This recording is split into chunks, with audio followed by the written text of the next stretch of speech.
Улуттук паркка карайт, мен турганын астындабыз. Өзүңүздөр көрүп тургандай, Нарында салкын төр торунда турабыз бүгүнкү күндө. Бул жер илгери Советтер Союзунда жаркырап иштеп турган. Азыр эч кандай шарттары жок. Мына бүгүнкү күндө природасын караңыздар. Ушунчалык кооз. Кудайым буйруса, биздин урматтуу президентибиз тапшырма койду. Баягы жыйында өзүңүздөр көргөнсүздөр.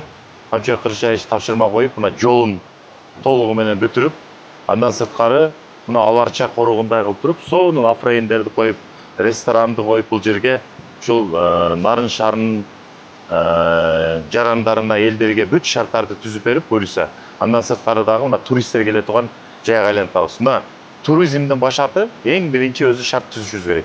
Ар бир Кыргызстандын бурчу кооз жерлер. Бүгүнкү күндө мына ушул жерде дагы мына сонун кылып койсок, бул жерде эл батпайт. Канча деген миллиондогон туристтер келет. Мына ушул жерден президентибиздин тапшырмасын буйруса биз жакынкы убактарда алып карабыз. Толугу менен ушул жерде бүт шарттарды түзөбүз.